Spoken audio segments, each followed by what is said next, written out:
Hello friends, welcome to my kitchen. Crack 2 eggs in a bowl. If you haven't subscribed yet, I'd be so happy for you to join our little community. Add 2/3 of a cup or 140 grams of sugar, 1 teaspoon of salt, 1 teaspoon of vanilla. Take your mixer and beat everything until the mixture turns creamy and slightly pale. The longer you mix, the more air you introduce, and that air helps the cake become light and tender as it bakes. The texture should turn smooth and the color softens a bit.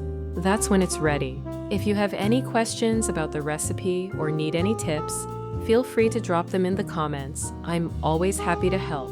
Now add 3/4 of a cup or 150 milliliters of oil. Switch to a whisk and gently stir it in, using smooth circular motions. If you're enjoying the recipe so far, please don't forget to give this video a like. Then add 3/4 of a cup or 150 milliliters of milk. Again, whisk gently. Using room temperature milk and oil helps them combine better and gives you a smoother batter.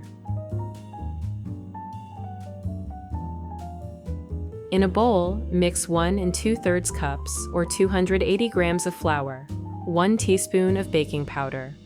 Stir them together well so the baking powder spreads evenly through the flour. This ensures the cake rises smoothly, with no uneven spots. Now place a sieve over the bowl with your wet ingredients. Sift in half of the flour mixture.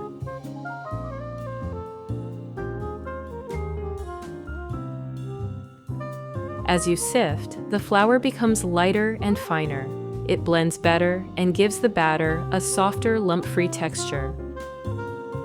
Whisk slowly and stop as soon as the flour disappears into the mixture. Don't overmix.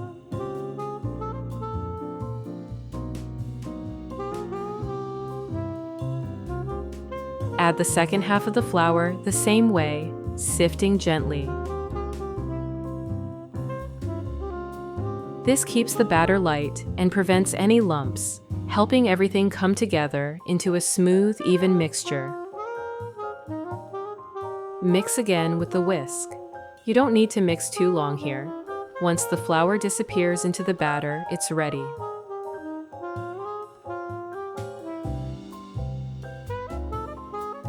Once it all comes together, take a spatula and fold the batter from the bottom up a few times.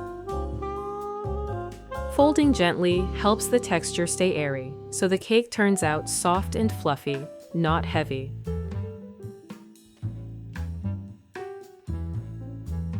Take a 10-inch round baking dish, or about 26 centimeters, already greased and dusted with flour.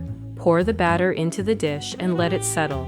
It should spread easily, smooth and thick. Now, gently level it out with a spatula to create an even surface. This helps the cake bake uniformly and rise evenly, giving you a smooth, beautiful top once it's done. Next, take 3 fresh nectarines. I always enjoy hearing where you're watching from, so let me know in the comments. What country, state, or city are you in today? I love seeing pictures of your cities, and I truly enjoy how you all connect in the comments.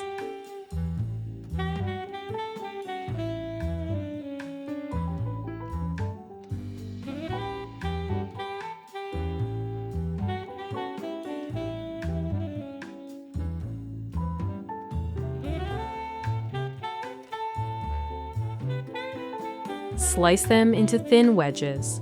The thinner the slices, the better they bake into the cake and create that beautiful soft top layer.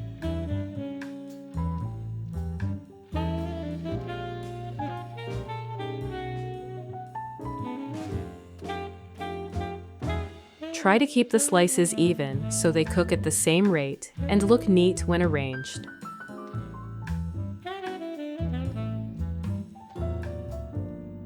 Nectarines add a delicate fruitiness that pairs perfectly with the vanilla-scented crumb.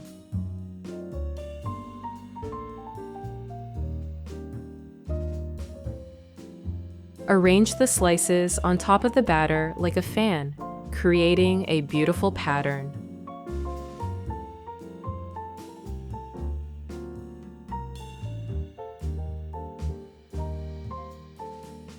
I love how nectarines bake into the cake. They add natural sweetness and such a lovely texture. Sprinkle 1 tablespoon of sugar over the fruit. This helps caramelize the top and brings out the nectarine's flavor.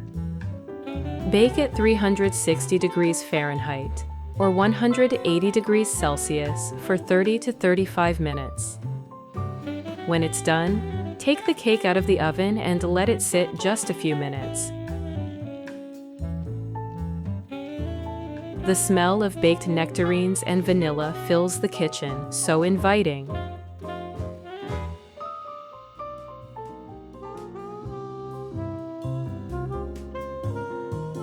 Slice a warm piece and enjoy.